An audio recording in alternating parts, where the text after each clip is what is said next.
소프트웨어 알고리즘 가속이 3자리, 하드웨어 가속도 3자리, 이게 현재 추세라는 겁니다. 근데 그동안은 여기에 대해서 별로 얘기가 없었잖아요. 이렇게 1000배, 100배 하락하고 있었음에도 불구하고 사람들이 이걸 집중해서 보지 않았는데, 그렇습니까 여러분? 물 들어올 때 노를 또 한 번 저으려고 자기 전에 또 영상을 만들고 있는 에러입니다. 제가 지난 24시간 동안 이렇게 5개의 영상을 올렸는데요. 세계적인 충격 속에 휩싸이기 때문에 여러 가지 사실이 퍼지기도 하고, 거기에 대한 이제 어떤 가치 판단이 들어가는 부분도 있고, 앞으로 전망에 대한 것들은 또 다 생각이 다르잖아요. 그래서 저는 최대한 기술적인 팩트를 기준으로 그나마 제 생각을 나눠드린 영상이 바로 요 영상이었는데요. 중국 딥시크 전세계 충격 잘못 이해하고 계십니다 라고.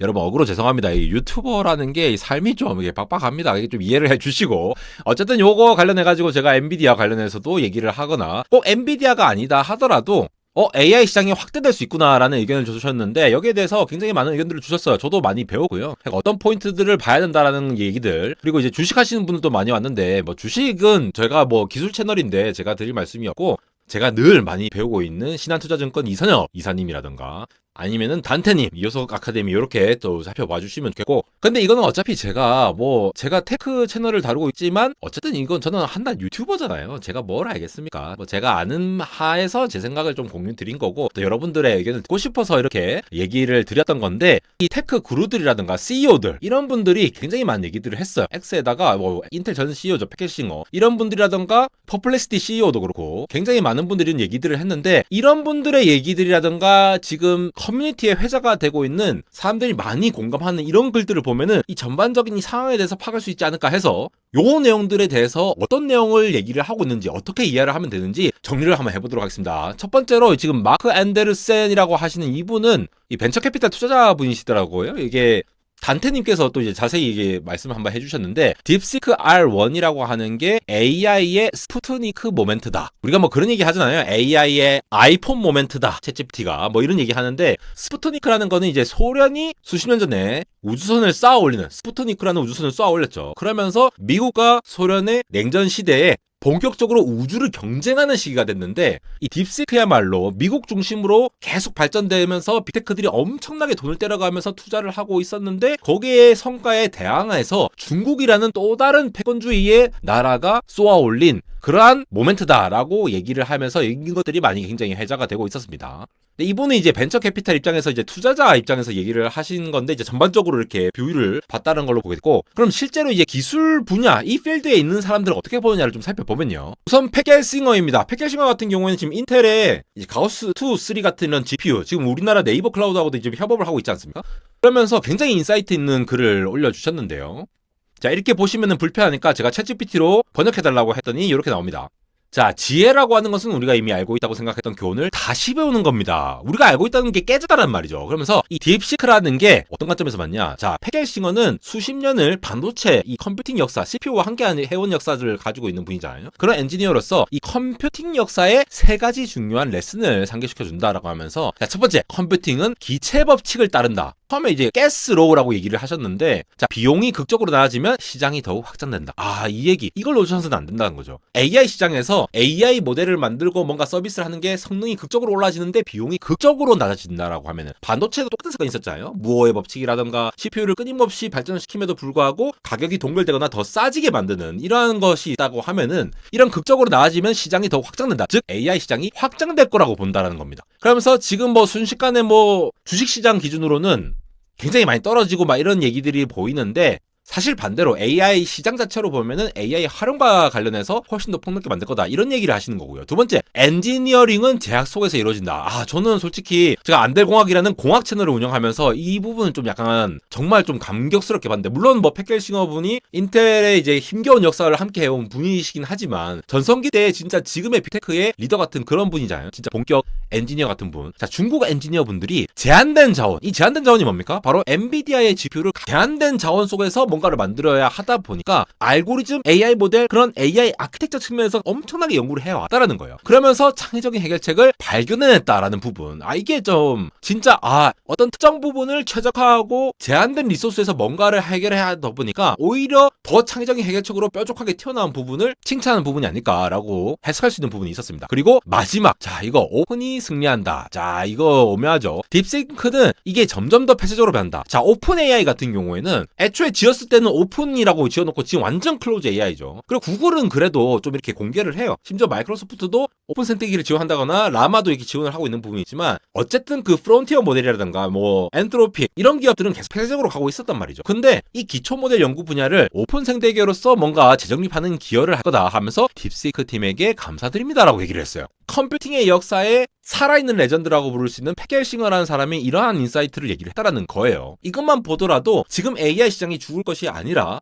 뭔가 이 시장의 촉매제가 될 수 있지 않을까라고 하는 가능성을 우리가 한번 생각해 볼 수 있겠죠. 그렇게 된다라는 게 아니라 그럴 수도 있다라는 거를 우리가 생각해 볼 수도 있다는 얘기를 드리는 겁니다. 다음에 이분은 바로 퍼플렉시티, 그러니까 AI 검색 엔진이죠. 앤서 엔진이라는 개념을 만드신 분인데 이분의 얘기도 이렇게 글이 있어서 좀 보기 좋게 얘기를 하자면은 자, 퍼플렉시티 CEO 아라빈드 스리니바스. 자, 딥시크 R1은 AI 모델입니다. 그러면서 AI 모델이 어떻게 동작하는지에 대해서 행렬에 이어진 구조다. 여러 가지 숫자를 넣고 출력 시퀀스를 생성한다 이런 얘기를 하면서 딥시크는 모바일 앱이다. 결국 이 AI 모델과 채팅 인터페이스 소통할 수 있다라는 얘기를 하면서 이거를 오픈소스로 공개했네? 그러니까 모든 행렬 데이터를 누구나 다운로드하면서 사용할 수 있습니다. 라고 하면서 동시에 자, 오픈소스니까 자신만의 서버에 실행 가능하다. 그러니까 온디바이스 AI처럼 자기 거에 로컬로 돌릴 수 있다 이런 얘기를 하는 거죠. 그러면서 이 포인트 제가 지난번 영상에서 바로 나왔던 얘기죠. 서버를 미국에서 돌리게 되면은 중국으로 전송되지 않는다. 그러니까 이 개인정보 관련해서 우려하시는 분들에 대해서 제가 그 영상을 만들었던 게 딥시크 웹페이지나 앱을 이용해서 사용하면은 그 정보들이 중국 서버에 저장될 수 있겠죠. 하물며 그게 문제가 안 될 수도 있어요. 지금 뭐 구글이라든가 수많은 AI 서비스, 수많은 이 IT 서비스 인프라를 갖춘 사람들이 개인정보들을 굉장히 많이 활용을 해요. 거기에 대한 동의를 얻어야지만이 앱을 업데이트하고 쓸 수 있으니까. 그런데 뭐 중국이 이제 그동안 여러 가지 이슈가 됐던 점이 있으니까 우리가 걱정이 되잖아요. 그래서 이 걱정에 대해서도 해소할 수 있는 부분을 그냥 네가 직접 미국에 호스팅을 해라. 그러면은 중국에 안 넘어가. 이 얘기를 한다라는 거죠. 그러면서 동시에 완전히 로컬로 연산할 수 있다. 외부 전송할 수 없다. 외부 서버에 전송할 필요가 없다. 이런 얘기를 하는 거죠. 동시에 추가로 오픈 소스 때문에 완전히 다른 모델들을 추가 조정할 수 있다라는 얘기까지 장점들을 쭉 나열을 했습니다. AI 서비스의 스타트업으로서 주목을 받고 있는 퍼플렉시티가 이런 오픈소스 공개에 대해서 이걸 실제로 지금 퍼플렉시티에 담았거든요. 물론 자기들 서비스에 퍼플렉시티를 담았기, 자기들 서비스인 퍼플렉시티에 이 딥시크를 담았기 때문에 또 홍보를 하는 역할도 있겠죠. 그렇지만 여기에 대한 위험성을 좀 해소하는 부분으로 좀 이해를 한 것으로 보이고요.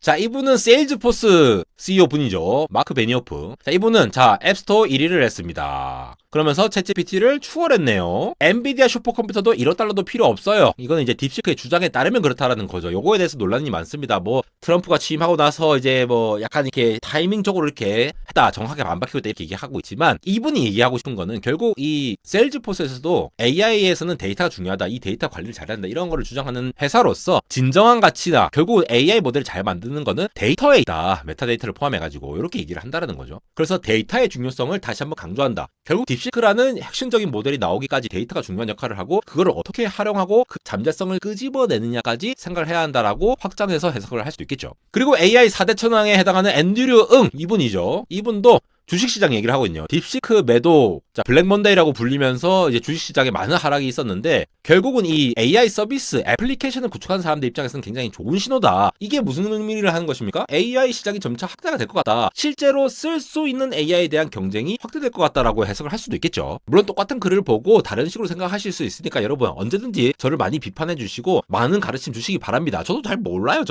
그리고 이분 짐 판이란 분, 이분 엔비디아 엔지니어거든요. 굉장히 많은 팔로워를 데리고 있고 기술적인 얘기들을 많이 해주시는 분인데 이분이 또 한마디를 합니다. 이분은 좀 약간 시크하게 봤어요. 엔비디아 입장이라서 그런지 모르겠지만 지금 봅시다. 기계는 기계를 훈련시킬 겁니다. 라고 하면서 스케일링에 반대하지 마십시오. 절대. 스케일링을 계속해 나갈 겁니다. 자, 이 얘기는 뭐냐? 좀 한 개만 더 볼게요. 이분이 얘기를 하신 거 뭐냐? 또 한번 거 보면은 RL 이게 강학습이죠. 강학습이 컴퓨팅을 덜 사용한다고 생각하는 사람은 강학습을 전혀 모르는 사람들입니다. 라고 얘기해요. 무슨 말입니까? 자, 슈퍼바이즈드 파인 튜닝. 요게 이제 기존의 방식이라고 보시면 돼요. 파인 튜닝 하는 방식. 지도학습 방식이죠. 그러면 사람이 데이터를 이렇게 생성한 다음에 사람들이 우리게 뭐 뉴스페이퍼, 책이라든가 웹데이터 이런 것들을 쫙 해갖고 기계가 학습하는 기존의 방식을 말하는 거죠. 티치하는 방식. 그런데 강학습은 기계가 생성한 다음에 기계가 생성한 데이터를 다시 기계가 학습하는 요거에 대한 얘기인 거죠. 이 뼈가 있지 않습니까? 지금 수많은 사람들이 엔비디아 망한다라고 하는 이유가 로우 코스트로도 저비용으로도 이걸 돌릴 수 있는 충분한 성능이 올라가는데 엔비디아 망한 거네. 그러면 엔비디아까지 좋은 GPU 필요 없는 건데 라고 얘기하지만 엔비디아에 다니는 이 인플루언서 짐 팬이라는 엔지니어 분은 누가 강학습이 컴퓨팅이 안 될 거라고 생각해? 기계가 생성하고 기계가 학습해야 된다. 원래 사람이 생성했던 거를 기계가 학습하는 게 아니라 기계가 또 데이터를 생성해줘야 돼요. 근데 여러분, 제가 지난번에도 말씀드렸고 제가 처음에 여러분들 잘못 알고 계십니다 하면서 논리를 펼친 것도 바로 이 부분인데, 기계가 막 생성을 해야 된다라는 이 포인트가 중요해요. 딥시크 논문을 보셔더라도 딥시크 R1 제로라는 버전 말고 그 다음 버전 보면은 R1 제로 버전이 그냥 강학습만으로 학습하니까 꽤 좋은 성능이 나오지만 조금 약간 이제 한계가 있더라. 그래서 초반에 80만 개의 데이터셋을 생성해가지고 요거를 넣어줘가지고 했더니 굉장히 챗GPT 5.1의 성능을 보이더라라는 내용이 있습니다. 근데 이때 중요한 게 그 처음에 80만 개의 데이터를 생성할 때 프론티어 모델을 써야 한다는 얘기를 해요. 무슨 말이냐? 프론티어 모델. 그러니까 오픈AI 5.1 같은 모델이 생성한 그러한 합성 데이터로 학습을 시켜야만이 얘가 충분히 좋은 성능이 나온다. 즉 강학습을 하더라도 지도학습을 통해서 굉장히 정교하게 만들어진 프론티어 모델의 어떤 데이터를 갖고 온다라거나 이런 기계가 생성한 데이터의 중요성이 무시될 수 없다라는 얘기를 하는 거예요. 딥시크 R1 같은 경우에도 딥시크 V3라고 하는 한 달 전에 나온 모델의 그 성능이 좋거든요. 그걸 사용해가지고 했는데 이러한 내용들을 활용을 해야 한다는 거죠. 그러면서 짐 팬이 최근에 했던 얘기를 다시 보면은 기계는 기계를 훈련시킬 거다. 스케일링에 반대하지 마십시오. 자, 여러분 무슨 말입니까? 야, 스케일링의 법칙에 따라서 빅테크 기업들이 막 계속 이제 규모만 커지면서 돈 엄청나게 때려붓는 짓은 이제 잘못된 거다라고 하면서 그런 기업들의 시장 평가가 떨어진 건데, 결국은 기계가 또 데이터를 생성해야 되니까 어쨌든 그게 또 필요하다는 거예요. 결국 스케일링 계속 커지는 거는 필요하다는 거니까 딥시크가 아무리 잘 나와도 계속 커질 거다라는 얘기를 하는 거죠. 그리고 마지막에 이분은 제가 누군지는 잘 모르겠는데, 자, 요거를 번역을 해보면은, 야, 이게 굉장히 흥미롭습니다. 제가 이걸 왜 소개해드리냐면은 조회수가 엄청나요. 공유도 엄청 많이 됐죠. 자, 이 내용이 굉장히 현재의 종합적인 상황을 굉장히 잘 정리를 하신 것 같고, 더군다나 제가 생각하는 그 방향성에 대해서도 여러분들이 좀 이렇게 인사이트 있게 들어보실 만한 부분이 있어서 그러는데, 자, 딥시크 논문 읽으면서 몇 가지 메모를 해봤는데, 자, 이 포인트죠. 딥시크의 훈련 비용 절감이 컴퓨팅 전력 수요를 줄일 수 있는가? 그러니까 딥시크 같은 모델이 나오면은 이제 엔비디아 GPU라든가 AI 칩에 대한 수요가 더 줄어들 수 있지 않을까라고 생각해봤는데, 결론만 말씀드리면 그게 아닐 것 같다라는 거예요. 자, 이 그래프를 보시면은, 자, GPT-4 수준의 토큰 가격이 1년 반 만에 100배에서 1000배 하락이 돼요. 그러면서 이 그래프를 보였는데, 2025년 1월에 그린 그래프인데, 100만 개의 토큰당 가격이 얼마나 줄었냐. 이 가로축이 지금 로그 스케일처럼 돼 있죠. 그러면서 이미 팍팍팍 떨어졌다라는 거예요. 처음에 GPT 같은 모델이 나왔을 때도 그렇고, 그 다음에 이 직선 하면서 뚝뚝뚝 떨어집니다. 요 노란선 기준으로 보면은 처음에는 요 정도 됐던 성능 있잖아요. 요거 나오는 건데, 요거들이 여기 지금 한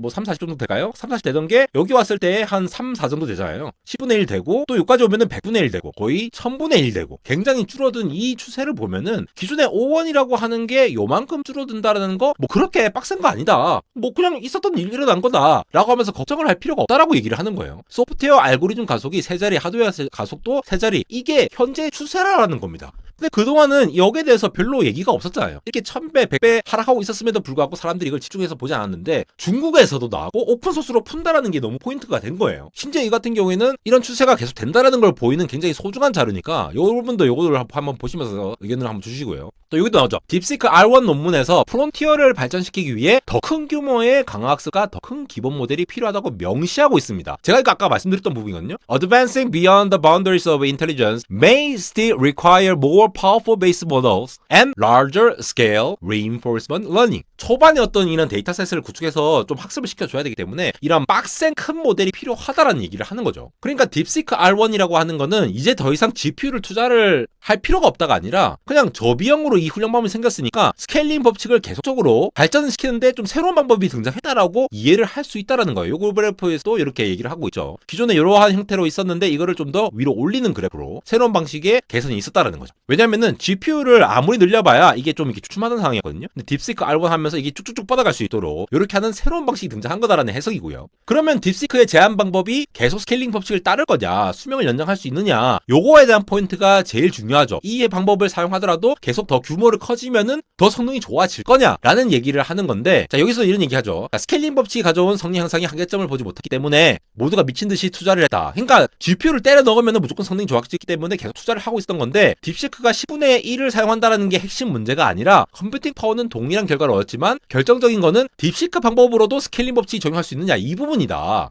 결국은 우리가 뭐 유리기판 얘기 나올 때도 예전에는 뭐 블리치 BJ가 나왔고, 그 다음에 뭐 인터포저가 나왔고, 인터포저 다음에 유리기판 나오고, 이렇게 아예 판이 바뀌는 그런 형태가 되듯이, 혹은 젠3, 젠4, 젠5 같은 AMD 아키텍처가 나오듯 엔비디아의 암페어, 호퍼, 블랙앤 루빈 이런 새로운 아키텍처가 제시되듯이 아니 스냅드래곤 8 젠 1, 젠 2, 젠 3 그다음에 스냅드래곤 X 시리즈 뭐 이렇게 나오듯이 아키텍처 판이 아예 바뀌는 그런 구조적으로 다른 어떤 거에 등장한 걸로 봐야 된다라고 보는 부분도 있겠습니다. 자, 지금까지 보시니까 어떻습니까? 제가 처음에 이렇게 얘기했던 내용에 어떤 이제 연장선에 있는 것 같기도 하고 여러 가지 의견들이 있어요. 구루들도 이런 식으로 생각하는데 사실 미래는 모르죠. 그리고 저 같은 이런 테크 유튜버가 하는 말이 뭐 다 맞겠습니까? 뭐 이런 생각 저런 생각 하는데 그나마 제가 좀 기술적으로 좀 파악을 하는 능력이 조금 있는 경우가 있다 보니까 조금 더 쉽게 풀어드리려고 의견을 제시드린 거고 이 거대한 흐름에 대해서 어떻게 바뀔지 모르지만 과거의 어떤 행동들이라든가 이 사이트에 있는 사람들의 얘기를 들어보면은 아 이런 식으로 해석할 수 있구나라는 점에서 한번 이야기를 정리해 보았습니다. 안달공학 해외 채널도 이렇게 열었습니다. 지금 구독자가 330명 그래도 많이 올라온 편인데